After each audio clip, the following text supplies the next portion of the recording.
Nagsimula ang kwento ng Guerrero sa pagpapakita kung gaano kalapit sa isa't isa sina Ramon, isang boksingero na madalas ay talo, at Miguel na palaging nakasuporta sa kanyang kuya. Bilang pagpapakita ng paghanga ni Miguel kay Ramon, nagsulat siya ng isang tula. Ang kanilang ina na si Aling Naida ay napakalambing pero tutol sa pagboboksing ni Ramon. Huwag mo ang iharap sa akin yung mukha mong basag-basag. Sa boxing gym naman ay kasama ni Ramon si Coach Ambo. Narito rin ang boksingero na hindi pa nakararanas lumaban, si Majin Buu, at ang janitor ng gym na si Balot. Sa unang bahagi ng pelikula ay ipinakita ang kakulitan ng batang si Miguel na hindi lamang sa boxing nakasuporta, pati na rin sa love life ng kanyang kuya. Sa ibabaw ng ring ay matapang si Ramon, pero mahiyain pagdating sa mga babae. Kuya, aalis na. Wala ka ba ipapasabi? Wala. Ate, babay daw. Ingat ka daw. Sa tulong ni Miguel ay nakilala ni Ramon si Abby. Habang napapalapit si Ramon kay Abby, napapalayo naman ang kanyang loob sa kapatid na si Miguel. Dahil inspirado kay Abby, sunod-sunod ang panalo ni Ramon Guerrero.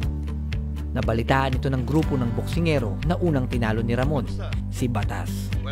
Sumugod sila sa gym para humingi ng isang rematch. Habang si Miguel ay nagtatampo pa rin sa kanyang kuya, sa unang pagkakataon ay pinakita naman ni Aling Naida ang kanyang suporta sa napiling propesyon ng anak na si Ramon. At nagsimula na ang rematch sa pagitan ni Ramon at Batas. Maganda ang ipinakita ni Ramon sa unang rounds ng kanilang laban hanggang sa tumama sa kanyang muka ang isang malakas na counter punch mula kay Batas. Kahit nagtatampo, humabol si Miguel para sana ay ipakita sa kanyang kuya ang kanyang suporta, ngunit nakagigimbal na eksena ang kanyang inabutan.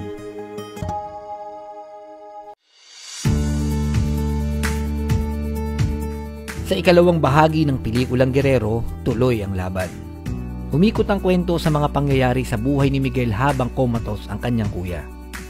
Sa halip na magmukmok, mas pinili ni Miguel na maging positibo habang naghihintay kasama ang kanyang ina at si Abby. Pinasaya at pinasigla ng batang Guerrero ang mga tao sa ospital at tinuruan niya na maghintay na masaya. Sigurado kung kaya mo din matutong maghintay. Oo naman ako maghintay. Maghintay na masaya. Dito rin nakilala at naging kaibigan ni Miguel si Nurse Lisa na bagamat painting ang hilig, napunta sa pagiging nurse dahil yun ang gusto ng kanyang pamilya. Namabilib talaga ako sa'yo. Kasi nagagawa mo maging masaya kahit anong sitwasyon. Halos lahat ng tao sa ospital ay naging kaibigan ni Miguel maliban sa isang matandang lalaki na ubod ng sungit, si Ruben. Tingin ka sa nilalakaran mo, ha? Si Ruben ay asawa ni Delia na isang pasyente sa ospital na nagtangkang kitlin ang sariling buhay. Nagsimula ang sakit ni Delia na depresyon nang mamatay ang kaisa-isa nilang anak na si Joaquin. Si Miguel ang unang nagpangiti at nagpabalik ng sigla kay Delia. Ito ang dahilan para matuwa sa kanya ang masungit na si Ruben.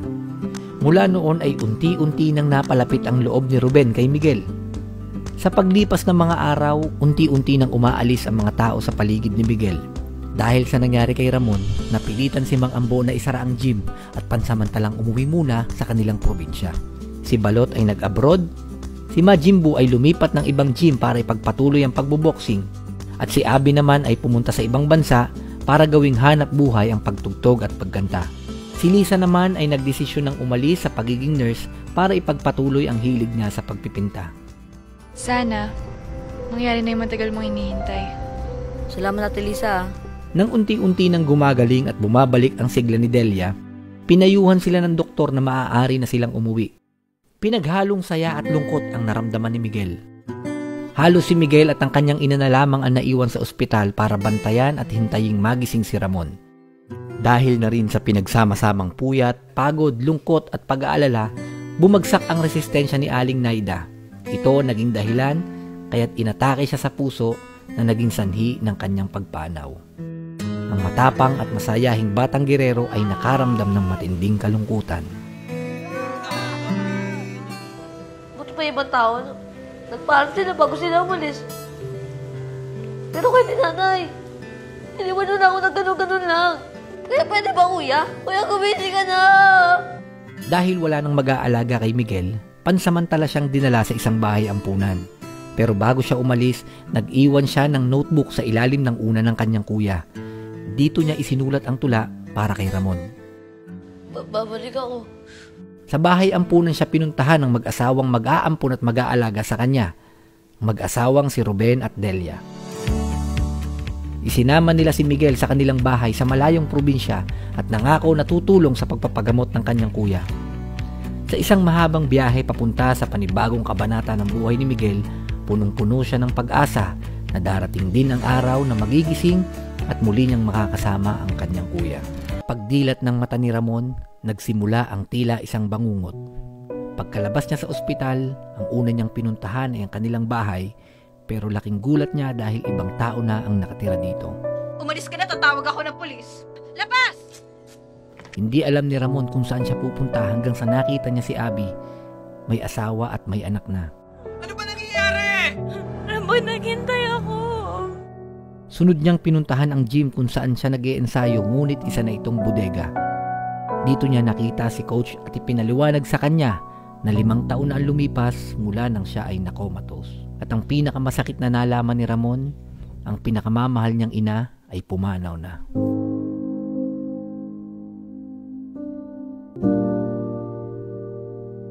Si coach ang nagsilbing gabay at tagapayo ni Ramon. Kayang-kayang ipihit ng Diyos ang mga bagay na sa tingin natin negatibo para maging positibo. Si Miguel na lamang ang tanging pag-asa ni Ramon, ngunit walang nakaalam kung nasan siya. Sa halip na magmukmok, hindi tumigil si Ramon sa paghahanap sa kanyang kapatid. Isang araw ay pumarada ang isang magarang sasakyan sa harap ng lumang gym. Sakay ang dating janitor na si Balot, na ngayon ay isa ng negosyante. Bisita po kayo. Balot? Patrick po! Para matulungan si Coach at Ramon, naisip ni Patrick na buhayin ulit ang gym.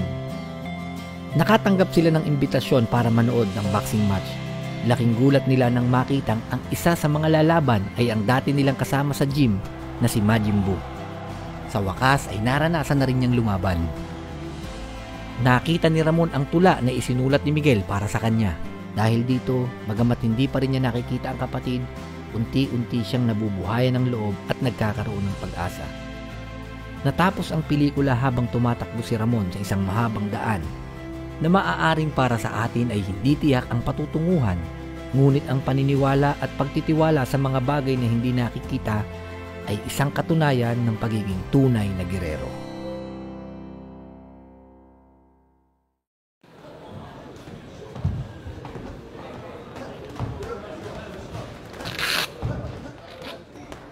Delikado yung iniisip mo, Ramon. Coach, sa boxing ako bumagsak. Sa boxing din ako babangon. Kung talagang gusto mo bumalik sa boxing, patunayan mo! Lakasan mo! Sige pa! Guerrero ka! Vamos! Ito lang yung alam kong paraan para magkasama kami ulit ni Miguel. Tatapusin daw niya yung nursing at itutuloy niya hanggang maging doktor siya. Tapos, babalikan ko si Kuya at ako mismo mag-aalaga at gigising sa kanya. Very good, Guerrero! Class, palakpakan natin si Guerrero. I would like to introduce to you your new classmate. She is a transferee, Elise Sebastian. Parang ikaw lang yata yung kilala ko na maganda pero mahihain. Ngayon, alam ko na kung bakit ikaw si Guerrero. Gusto mo rin bang maging Guerrero? Oo naman. Alam ko kung paano yun. Ay nako. Hindi na tayo bata. Hindi naman na siguro kasalanan ng kagusto sa isang babae. Bakit ako? Sally, ikaw! Ikaw ang nagpapatibok ng puso ko. Hindi naman kailangan palagi sundin natin kung ano yung nararamdaman natin eh. Dapat mag-focus muna tayo sa kung ano yung dapat natin gawin. Tandaan ninyo yung mga partner ninyo, ingatan ninyo. Hanggat kaya nyong wag silang saktan, wag nyo silang sasaktan. At saka sa mga patient, wag nyong pagmamasdan yung ginagawa sa inyo. Kasi madalas, pag pinagmamasdan nyo yan, mas lalo kayo nakakaramdam ng sakit. Naintindihan ba? Ang sakit.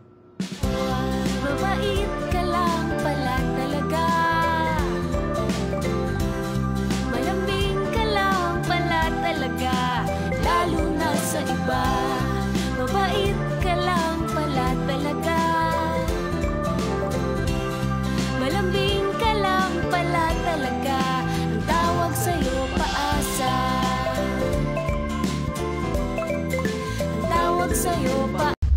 Ako pa talaga napili mong kasparing. Eh baka naman pag nakasparing ko yun matulog na naman yan. Ramon! Guerrero? Di ba may Guerrero boksingero dati na nakomatos? Apo, ako po yan. Ikaw yun? Tapos, gusto mo ulit lumaban? Posible yata ang gusto nyo mangyari, ah. Eh, una sa lahat, delikado. Pangalawa, sa palagi mo ba may lalaban sa'yo kapag nalaman nila na ikaw si Guerrero?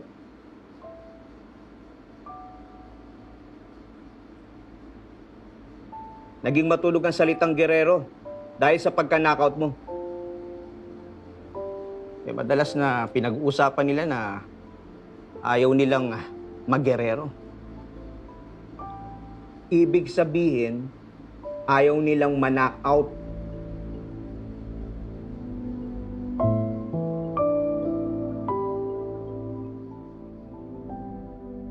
Alam namin gustong-gusto mong makita ang kuya mo. Pero sana naman unawain mong kalagayan ng mama mo. Hindi nyo rin naman po ako maiintindihan. Kasi hindi naman po kayo nawala lang kapatid eh. Ganun po pala pag nangingibabaw ang emosyon, nawawala sa katwiran. Pero to tandaan nyo sa kahit anong laban o gera, panalangin ang ating sandata.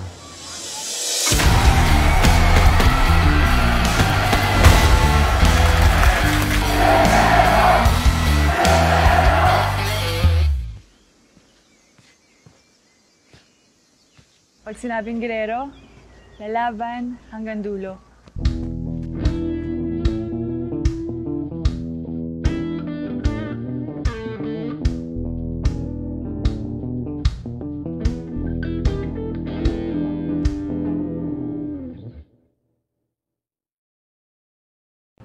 Tawad ko na yung tatulong, matagal pa ba? Di ba pwede kayo na?